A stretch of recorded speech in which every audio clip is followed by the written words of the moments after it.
वादग्रस्त IAS अधिकारी पूजा खेडकर यांच्या अडचणीत रोज वाढ होत असून रोज वेगवेगळ्या कारणांमुळे पूजा खेडकर यांचं नाव चर्चेत येत आहे।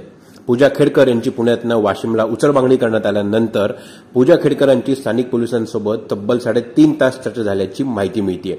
रात्री 11 ते पहाटे 2 वाजेपर्यंत चर्चा झाल्याची माहिती ही समोर आली आहे। मध्यरात्री 3 महिला पोलीस कर्मचारी या गेस्ट हाऊसमधून बाहेर पडून पोलिसांच्या गाडीत बसताना व्हिडिओमध्ये दिसतंय। मात्र पूजा खेडकर यांची चौकशी का करण्यात आली याबद्दल शंका कुशंका व्यक्त होत असताना पूजा खेडकर यांनी माध्यमांसमोर येत याबाबतची माहिती दिली आहे। पूजा खेडकर यांनी याबाबतचे सर्व दावे फेटाळताना मीच पोलिसांना बोलवलं होतं कारण त्यांना माहिती द्यायची होती अशी माहिती दिली आहे। यासाठी त्यांनी जिल्हाधिकाऱ्यांची परवानगी घेतल्याचं देखील माध्यमांना सांगितलंय। पूजा खेडकर यांनी या सगळ्या प्रकरणात नेमकी काय माहिती दिली आणि त्यांची खरंच चौकशी झाली का याबद्दल पूजा खेडकर काय म्हणाल्यात त्यांच्याकडूनच ऐकूया। मैम आपके कई सर्टिफिकेट सामने आए हैं जिसमें आपकी एज जो है वो भी आप फॉर्ज करती हुई नजर आ रही है, आपके एज डिफरेंसेस नजर आ रहे हैं। See, the committee is set up for that.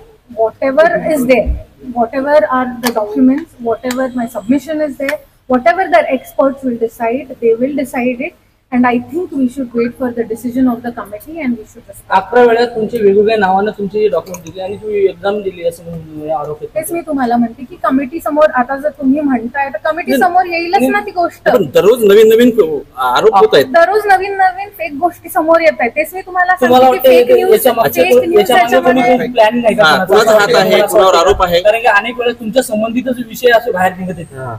असं तुम्हीच बघा की रोज काहीतरी नवीन, असं कुठला व्यक्ती असतो की ज्याचं रोज काहीतरी नवीन असतं।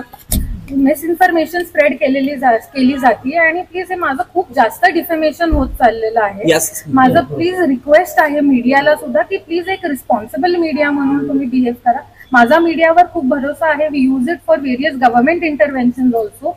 So media is considered the 4th pillar of democracy. असं असताना माझी मीडियाला पण रिक्वेस्ट आहे की प्लीज तुम्हाला जी काही इन्फॉर्मेशन मिळेल ती तुम्ही प्लीज मिसइन्फॉर्मेशन म्हणून स्प्रेड करू नका।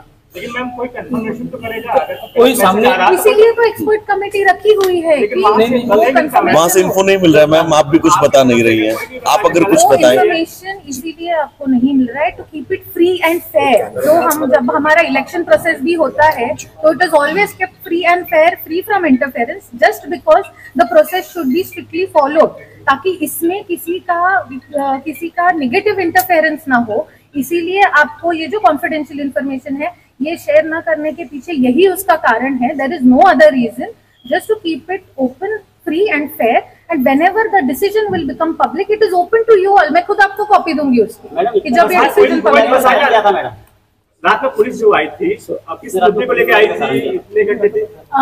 पुलिस को मैंने बुलाया था, पुलिस आई नहीं थी। Please correct your statement. And I had some work with them and that is why I had called the police. बाकी पुलिस किसी भी जांच के लिए या किसी